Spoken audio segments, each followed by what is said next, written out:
que je vous montre dans la vidéo suivante, là, qui s'appelle Tutoriel de rétroaction filmé sur Chromebook avec le stylet. Ça a l'air très compliqué comme ça, mais à date, là, depuis que tout le monde s'est mis au numérique à cause de la pandémie, c'est vraiment l'un des conseils qui a eu le plus de portée, à mon avis.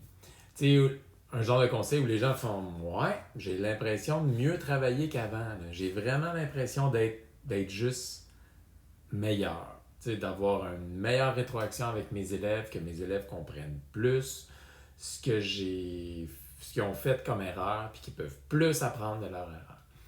Donc là, je ne rentre pas du tout dans les détails dans cette vidéo-ci, qui est un peu pour vous préparer à la vidéo suivante. Pourquoi je vous prépare, c'est que moi, je plonge direct dedans. Je vous dis quoi faire, tout ça. Mais c'est important de savoir pourquoi on se casserait la tête à apprendre cette technique-là.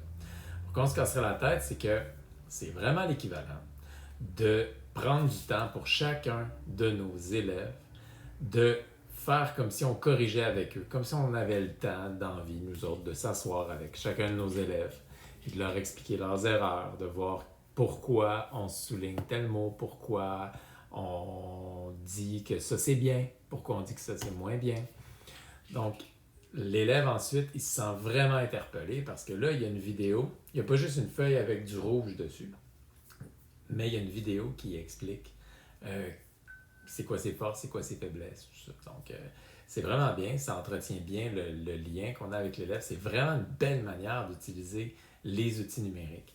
Ça fait que la gestion dans Classroom est facilitée parce que toutes ces vidéos-là se partagent en message privé dans Classroom, donc sont automatiquement classées, sont automatiquement sur le site de Loom, ou Screencastify, ou ce qu'on décide d'utiliser, sont automatiquement classés. Tu sais, on n'a pas de gestion de fichiers à faire ou de choses comme ça. Donc, les irritants sont réduits au maximum pour nous laisser l'espace pour faire notre travail. Donc, je pense vraiment que c'est une solution intéressante. La plupart des profs qui prennent le temps de l'apprendre finissent par vraiment, vraiment apprécier et ne plus être capables de s'en passer. L'exemple que je donne, c'est un exemple avec un Google Docs, mais on s'entend, c'est pas la majorité des travaux qu'on demande à nos élèves quand ils n'ont pas toujours un Chromebook, c'est pas des Google Docs. C'est quand même une technique qu'on peut utiliser avec du papier. Évidemment, c'est plus facile de l'utiliser avec une caméra U. Par exemple, on se filme, on a une feuille à corriger, puis là, ben, on filme la feuille, puis on se corrige. Mais c'est pas... faut pas s'empêcher. On peut vraiment juste baisser la caméra du Chromebook, puis pencher le Chromebook un peu. Là, on prend le Chromebook, puis on vient le mettre comme ça, puis on filme notre feuille. Ça va être à l'envers, tout ça, mais l'élève nous entend, il nous voit corriger sa feuille.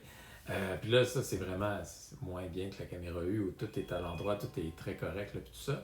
Mais c'est vraiment une belle manière d'utiliser ça. Alors voilà, écoutez ça attentivement, puis essayez. Ça vaut la peine de le faire au moins pour un travail d'élève, là, où on le fait, puis tout ça, puis on regarde ce que ça fait. Je vous encourage fortement.